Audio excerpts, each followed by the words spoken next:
반갑습니다. 구슬미쌤이에요. 오늘은요, 5과 예수님처럼 어떻게 기도할까요? 오늘 우리에게 일용할 양식을 주시옵고, 우리가 우리에게 죄 지은 자를 사하여 준 것 같이 우리 죄를 사하여 주시옵고, 우리를 시험에 들게 하지 마시옵고, 다만 악에서 구하시옵소서. 마태복음 6장 11절에서 13절 말씀. 아멘. 기도의 순서는 어떻게 될까요? 이렇게 기도하라 원입니다. 양식을 구하는 기도. 예수님은 왜 하루에 양식을 구하라고 하셨을까요? 무엇을 먹을까, 무엇을 마실까 염려하지 마라. 하나님을 신뢰하며 살게 하려고. 네, 하나님을 신뢰하며 살게 하시려고요. 하루에 양식을 구하라고 하셨습니다. 매일매일 하나님을 신뢰하며 살게 하려고요. 죄를 용서해 달라는 기도. 우리는 어떻게 우리의 죄를 용서받을 수 있을까요? 우리 죄를 자백한다. 다른 사람을 용서해야 한다. 네, 우리 죄를 자백하고 다른 사람을 용서해야지만 우리의 죄를 용서받을 수 있습니다. 시험에 들지 않게 해달라는 기도. 사탄아, 떠나가라! 예수님이 사탄의 유혹에 빠지지 않는 비결은 무엇일까요? 예수님이요, 기도와 말씀으로 이겨내셨듯이 우리도 시험에 들지 않기 위해서는요, 기도와 말씀으로 이겨내야 됩니다. 악에서 구해달라는 기도. 하나님이 악에서 보호하시는 이유는 무엇일까요? 우리는 하나님의 자녀이기 때문에 하나님께서 우리를 악에서 보호해 주신답니다. 이럴 땐 어떻게 기도할까요? 우리나라는 6.25 전쟁 당시 공산군에게 나라를 다 빼앗기고 낙동강 이남만 남게 되었어요. 이때 교회와 성도는 어떻게 했을까요? 네, 우리 교회와 성도는요, 울면서 기도하였답니다. 작은 책에서 자세한 내용 볼게요. 다음 보기 중에서 원하는 내용을 선택해 기도문을 써보세요. 공부가 안 될 때, 갖고 싶은 것이 생겼을 때, 몸이 아플 때, 부모님을 위해 기도할 때, 친구와 다투었을 때, 등등등등등. 우리 친구들 나의 기도문 한번 써보세요. 작은 책입니다. 오늘 우리에게 일용할 양식을 주시옵고 우리가 우리에게 죄 지은 자를 사하여 준 것 같이 우리 죄를 사하여 주시옵고 우리를 시험에 들게 하지 마시옵고 다만 악에서 구하시옵소서. 마태복음 6장 11절에서 13절 말씀. 아멘. 학습 목표입니다. 주기도문에 나타난 우리를 위한 4가지 기도가 무엇인지 압니다. 네, 주기도문에 나타난 기도입니다. 예수님이 가르쳐 주신 기도 방법에 따라 기도할 수 있습니다. 예수님은 하나님을 위한 기도를 가르치신 후 이제 우리를 위한 기도를 가르쳐 주셨습니다. 그것은 4가지가 있는데 이것들은 우리에게 필요한 실제적인 기도의 제목이에요.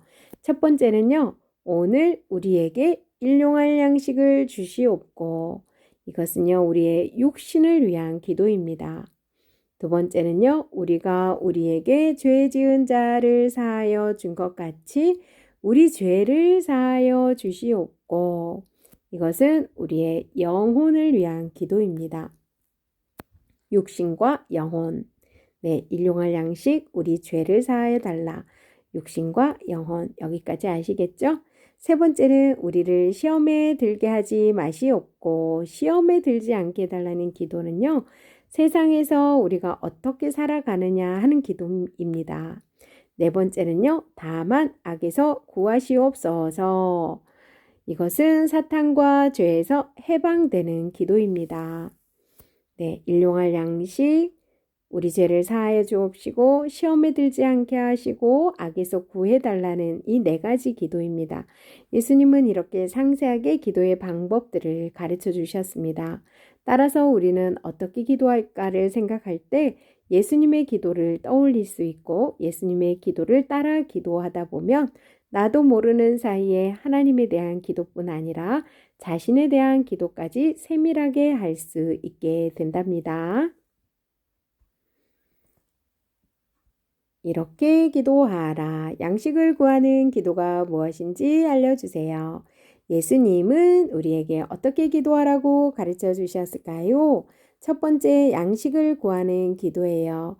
예수님은 우리에게 일용할 양식을 구하라고 하셨어요. 일용할 양식이 무슨 뜻일까요? 일용할 양식은 그날에 필요한 양식을 말해요. 예수님은 왜 죽을 때까지 먹을 수 있는 양식을 한꺼번에 구하라고 하시지 않고 그날에 필요한 양식만을 구하라고 하셨을까요? 왜 그랬을까요? 예수님은 날마다 하나님을 신뢰하며 살게 하려고 하루에 필요한 양식을 구하라고 하셨어요. 신뢰하며 살게 하시려고요. 그래서 우리는 한 번 기도하고 끝내지 말고 매일매일 하나님께 필요한 것을 구해야 됩니다. 예수님은 제자들에게 무엇을 먹을까 무엇을 마실까 염려하지 말라고 말씀하셨어요. 하나님은 우리가 필요한 것이 무엇인지 아시기 때문이에요. 마태복음 6장 31절에서 33절에 나와요. 우리의 필요를 다 아시는 하나님을 신뢰하며 매일 기도해야 합니다. 신뢰 정답 보이시죠? 네, 두 번째, 죄를 용서해 달라는 기도예요. 우리는 어떻게 우리의 죄를 용서받을 수 있을까요? 그 비결은 무엇일까요? 바로 바로 자백이에요. 자백은 자신의 잘못을 인정하고 고백하는 거예요. 하나님은 우리가 죄를 자백하기만 하면 용서해 주시겠다고 약속하셨어요. 만일 우리가 우리 죄를 자백하면 그는 미쁘시고 의로우사 우리 죄를 사하시며 우리를 모든 불의에서 깨끗하게 하실 것이요. 요한일서 1장 9절 말씀입니다. 다른 사람이 나에게 잘못한 것을 용서하는 거예요. 예수님은 우리가 우리에게 죄 지은 자를 사하여 준 것 같이 우리 죄를 사하여 달라고 가르쳐 주셨어요. 예수님은 1만 달란트 빚진 자가 임금으로부터 그 빚을 탕감받는 비유를 통해서 우리가 큰 죄를 용서받았으니 이제는 남을 용서하며 살아가야 됨을 가르쳐 주셨어요. 마태복음 18장 23절에서 35절 말씀입니다. 우리가 하나님께 죄의 용서함을 받았다면 이제는 남을 용서하며 살아야 합니다. 네, 자백과 용서였습니다. 시험에 들지 않게 해달라는 기도가 무엇일까요? 예수님이 가르쳐 주신 기도의 세 번째를 살펴보아요. 바로 시험에 들지 않게 해달라는 기도예요. 시험은 사탄이 유혹하는 것을 말해요. 예수님도 세상에 계실 때 사탄으로부터 3번의 시험을 받으셨어요. 때문에 그때 예수님은 어떻게 하셨을까요? 예수님은 말씀으로 물리치셨어요. 사탄아 물러가라. 기록되었으되 주 너의 하나님께 경배하고 다만 그를 섬기라 하였느니라. 그럼 우리가 시험에 빠지지 않는 비결은 무엇일까요? 예수님처럼 기도와 말씀으로 무장하는 거예요. 우리는 사탄의 시험에 넘어가거나 마음을 빼앗겨서는 안 돼요. 우리는 기도와 말씀으로 잘 무장해서 사탄의 시험과 싸워서 이겨야 합니다. 우리는 절대로 혼자가 아니에요. 나를 지키시는 하나님은 졸지도 않고 주무시지도 않고 항상 나를 지켜주신답니다. 시편에 나와요. 네 번째는요. 악에서 구해달라는 기도예요. 악에서 구해달라는 기도. 악에서 구해달라는 것은 사탄의 세력과 죄에서 해방시켜달라는 거예요. 하나님은 정말 우리를 악의 세력으로부터 지켜주실까요? 요한일서 5장 18절에 보면은요. 하나님께로부터 난 자는 다 범죄하지 아니하는 줄을 우리가 아노라. 하나님께로부터 나신 자가 그를 지키심에 악한 자가 그를 만지지도 못하느니라. 하나님은 언제든지 우리를 악에서 보호해 주세요. 그 이유가 무엇일까요? 왜 하나님이 우리를 악에서 보호해 주실까요? 바로 우리가 하나님의 자녀이기 때문이에요. 하나님은 우리의 아버지이시기 때문에 자신의 자녀들을 악의 세력으로부터 보호하시는 거예요. 네, 밤에 잘 때 무서운 생각이 들거나 마음에 두려움이 찾아올 때 하나님께 악을 물리쳐 달라고 기도하세요. 그리고 하나님이 지켜주실 줄 믿고 감사하세요. 하나님은 반드시 악으로부터 우리를 지켜주신답니다.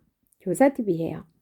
우리는 때로 우리도 지키지 못하는 것을 어린이들에게 요구할 때가 있지만 예수님은 말로써 가르치신 것이 아니라 몸소 실천해 보이셨습니다. 예수님은 기도를 가르치실 때도 단순히 기도에 관해서 가르치신 것이 아니라 자신이 가르치신 대로 먼저 사셨고 자신의 삶을 기도와 연결시키셨습니다. 따라서 교사는 기도에 대해 가르칠 때 기도의 방법이나 내용에 집중하는 만큼 기도하는 삶이나 태도에 관심을 기울여야 합니다. 기도하는 삶이나 태도에 관심을 기울여야 합니다.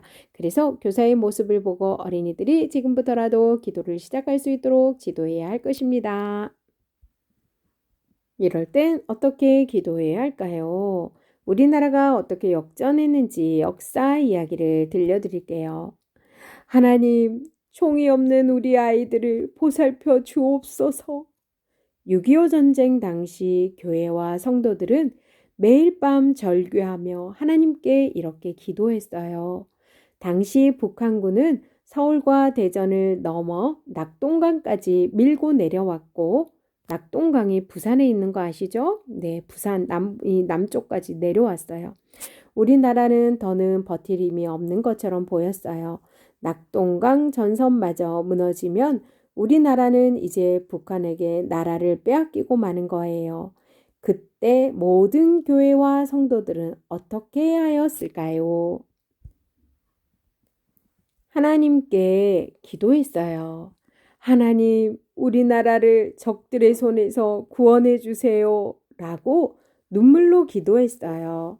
이런 기도를 하고 놀랍게도 메가더 장군 잘 아시죠? 메가더 장군이 이끄는 미국 군대가 인천 상륙 작전에 성공했어요. 그리고 포항에서도 아군이 힘을 얻어서 서서히 북진하기 시작했습니다. 마침내 전세가 역전되어 유엔군이 적들을 몰아내고 두만강까지 진격하게 되었어요. 하나님께서 성도들의 기도를 들어주신 거예요. 이처럼 우리는 기도의 책임을 맡은 사람이에요. 우리는 내가 어려울 때만 기도하는 것이 아니라 오늘날처럼 나라의 경제가 어렵고 실업자가 많이 생길 때에도 함께 기도하는 사람들이 되어야 합니다. 하나님은 우리의 기도를 들으시고 이런 어려움으로부터 우리나라를 구해 주실 거예요. 정답은 기도였습니다. 네, 우리 친구들 오늘 배운 것을 기억하면서요. 나의 기도문을 한번 써보세요. 우리의 큰 책에서 보기에 있던 여러 상황 중에서 하나를 선택하여서 기도문을 써보는 거예요. 이럴 때는요, 어떻게 기도해야 될까요? 네, 한번 써보도록 하세요. 네, 우리 기도하는 방법, 우리 오늘 배웠지요? 4가지 배운 것 기억하셔서 한번 써보시면 좋을 것 같습니다. 오늘 우리에게 일용할 양식을 주시옵고 우리가 우리에게 죄 지은 자를 사하여 준 것 같이 우리 죄를 사하여 주시옵고 우리를 시험에 들게 하지 마시옵고 다만 악에서 구하시옵소서. 마태복음 6장 11절에서 13절 말씀. 아멘. 수고하셨습니다.